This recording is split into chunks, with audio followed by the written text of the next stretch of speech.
નમસ્કાર, હું પૂજા રાવલ. તમે જોઈ રહ્યા છો સમાચાર મે આગે ન્યૂઝ. હવે જોઈએ આજના સમાચાર.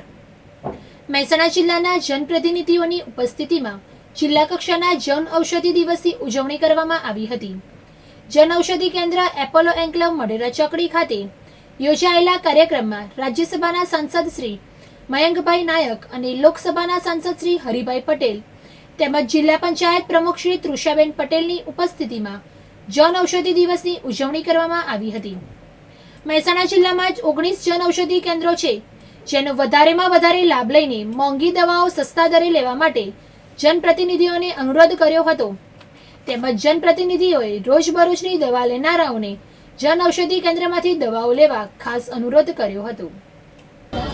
દેશના યશસ્વી વડાપ્રધાન આદરણીય નરેન્દ્રભાઈ મોદી સાહેબ કે જેઓ પંડિત દીનદયાળજીના વિચારો સમાજના છેવાડાના માનવીની ચિંતા કરી રહ્યા છે, એ પ્રકારની જે એમની રાજકીય ઈચ્છાશક્તિ અને એની ઈચ્છાશક્તિનું ઇમ્પ્લિમેન્ટેશન એ પછી 108ના રૂપમાં હોય, 24 કલાક વીજળીના રૂપમાં હોય, પીવાના પાણીના રૂપમાં હોય, દરેક જિલ્લાને મેડિકલ કોલેજો આપવાની હોય, આરોગ્યનું નેટવર્ક ઊભું કરવાનું હોય,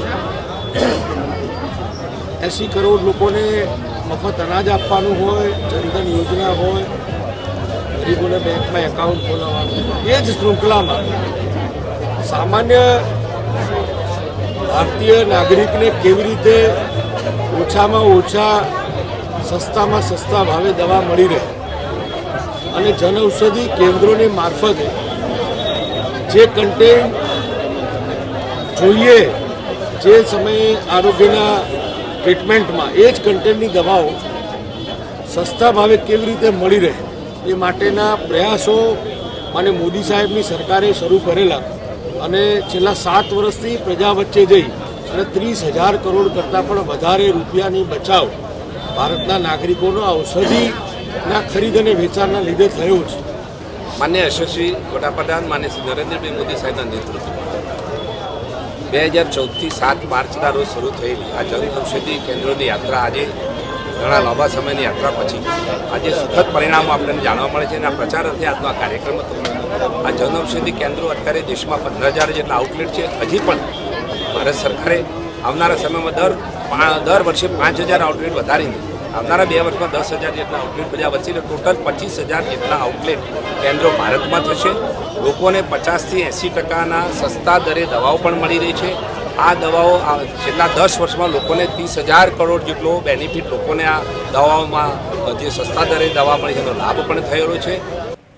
મહેસાણા અર્બન બેંકમાં સતત 2 ટર્મ કરતાં વધુ સમય ડિરેક્ટર તરીકે રહી શકાય નહીં તેવા બેન્કિંગ રેગ્યુલેશનના નોર્મ્સ અનુસરવા રિઝર્વ બેંક ઓફ ઇન્ડિયાનો ઇન્ટિમેશન રિપોર્ટ મળતા ચેરમેન સહિત 5 ડિરેક્ટરોએ ગત અઠવાડિયામાં સ્વૈચ્છિક રાજીનામા આપ્યા બાદ શુક્રવારે બાકી રહેલા 3 ડિરેક્ટરો જી.કે. પટેલ, ચંદુભાઈ પટેલ અને લક્ષ્મણભાઈ એસ. વણકરે પણ રાજીનામું આપી દીધા છે.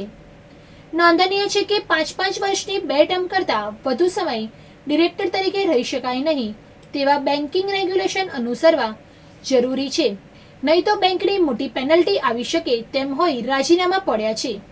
ખાલી પડેલી જગ્યાએ ચૂંટણી માટે સેન્ટ્રલ રજિસ્ટ્રારને દરખાસ્ત રિપોર્ટ કરી દેવાયો છે. અમરેલીના રામપરા ગામમાં સિંહોના આતંકથી લોકો ત્રસ્ત બન્યા છે. ગામની શેરીઓમાં 6 કરતાં વધુ સિંહોનું ટોળું ફરતું જોવા મળ્યું છે. આ ઘટના સીસીટીવીમાં કેદ થઈ છે. સિંહોના ટોળાને જોઈને પશુઓમાં નાસભાગ મચી ગઈ હતી.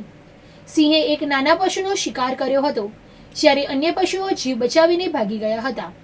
છેલ્લા 15 દિવસથી સિંહો રોજ 1-2 પશુનો શિકાર કરી રહ્યા છે. ઊંઝામાં મામલતદાર કચેરી પાછળ આવેલી માધવ એસ્ટેટમાં આવેલી ફેક્ટરીમાં જીરું વરિયાળીનું ભૂસું સંગ્રહ કરવામાં આવ્યું હતું. ગત રોજ સવારના સમયે અગમ્ય કારણોસર આ ભૂસામાં આગ લાગી હતી.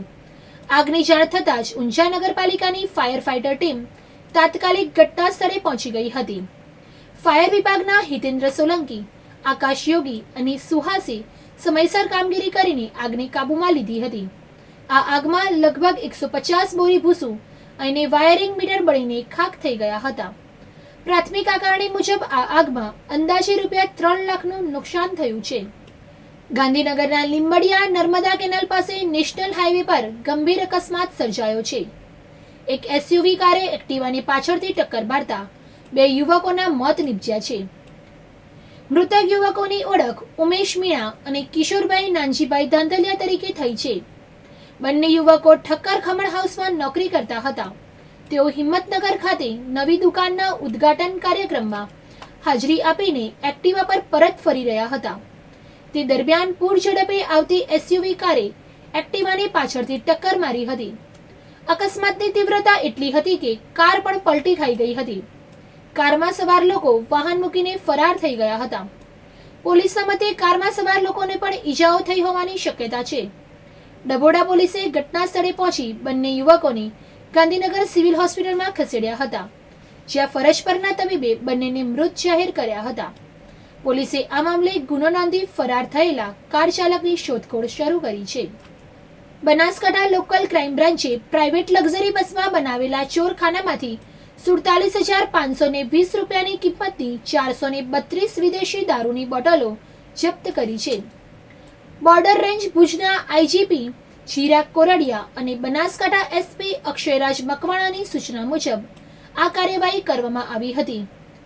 એલસીબી પીઆઈ એવી દેસાઈના માર્ગદર્શન હેઠળ પોલીસ ટીમે પાંથાવાડા હાઈવે 4 રસ્તા પરથી આ કાર્યવાહી કરી હતી. પોલીસે રાજસ્થાનના 2 આરોપીઓને પકડ્યા છે. પહેલો આરોપી ધનસિંહ ઇન્દ્રસિંહ રાજપૂત બિજલિયા બાગોડા ઝાલોરનો રહેવાસી છે. બીજો આરોપી રમેશભાઈ લુમારામ મેઘવાડ દાખા ગુડા માલણી બાલોતરનો રહેવાસી છે. પોલીસે કુલ 10,57,520 રૂપિયાનો મુદ્દામાલ જપ્ત કર્યો છે. આમાં 10 લાખની કિંમતની લક્ઝરી બસ અને 47,520 રૂપિયાની દારૂની બોટલનો સમાવેશ થાય છે. બસના ચાલક, ક્લીનર અને દારૂ બનાવનાર વ્યક્તિ વિરુદ્ધ પાંથાવાડા પોલીસ સ્ટેશનમાં કાયદેસરની કાર્યવાહી હાથ ધરી છે. ભાવનગરની મેડિકલ કોલેજના 3 ઇન્ટરનલ ડોક્ટર્સને તેની સાથે અભ્યાસ કરતા ઇન્ટરનલ તથા સિનિયર ડોક્ટર સહિત 6 શખ્સોએ જાહેરમાં અવાવરૂ સ્થળે લઈ જઈ ના બોલી શકાય તેવા શબ્દો પરાણે બોલાવી અને ના બોલે તો બેહોશ થાય ત્યાં સુધી માર માર્યાની નીલમબાગ પોલીસ મથકે તથા મેડિકલ કોલેજના ડીનને ફરિયાદ કરવામાં આવી હતી. બીજી તરફ ઈજાગ્રસ્ત 3 ડોક્ટરને સારવાર માટે સરટી હોસ્પિટલ ખસેડવામાં આવ્યા હતા. નવસારીના વાસી બોરસી ખાતે લખપતિ દીદી કાર્યક્રમમાં હાજરી આપવા પહોંચ્યા હતા, જ્યાં વડાપ્રધાને મહિલા દિવસે 41,000 લખપતિ દીદી સહિત 1.5 લાખ મહિલાનું સન્માન કર્યું હતું. આ કાર્યક્રમમાં સફળ મહિલાઓ જેઓ વાર્ષિક 1 લાખ રૂપિયાથી વધુની કમાણી કરે છે તેમને સન્માનિત કરવામાં આવી હતી. આ બાદ વડાપ્રધાન સુરતથી દિલ્હી જવા રવાના થયા હતા. નોંધનીય છે કે આજે વડાપ્રધાનની તમામ સુરક્ષાની જવાબદારી 300 મહિલા પોલીસ કર્મચારીએ સંભાળી હતી.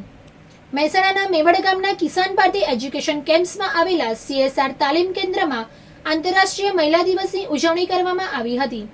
આ કેન્દ્ર GRICL કંપની અને પીપલ ટ્રી ફાઉન્ડેશન દ્વારા સંચાલિત છે.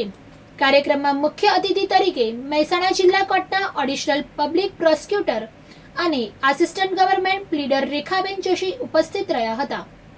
તેમણે બહેનોને જીવન ઉપયોગી માર્ગદર્શન આપી શુભેચ્છાઓ પાઠવી હતી. આ તાલીમ કેન્દ્રનો મુખ્ય ઉદ્દેશ મહિલાઓને આત્મનિર્ભર બનાવવાનો છે. અહીં 1 મહિનાની કેરેક્ટરની વ્યવસાયિક તાલીમ આપવામાં આવી છે. તાલીમ પૂર્ણ થયા બાદ તમામ બહેનોને 100% રોજગારની તક પૂરી પાડવામાં આવે છે. કેન્દ્રની સફળતાનો આંક એ છે કે અત્યાર સુધીમાં આજુબાજુના જિલ્લાઓની 200 થી વધુ બહેનોએ અહીંથી તાલીમ મેળવી છે. આ તાલીમાર્થી બહેનો હાલમાં હોમમેકર, હોસ્પિટલ અને વૃદ્ધાશ્રમ જેવી વિવિધ સંસ્થાઓમાં કાર્યરત છે. તેઓ પોતાની કમાણી થકી પરિવારને આર્થિક રીતે મદદરૂપ બની રહી છે. વધુ સમાચાર માટે જોતા રહો સમાચાર મેં આગે ન્યૂઝ.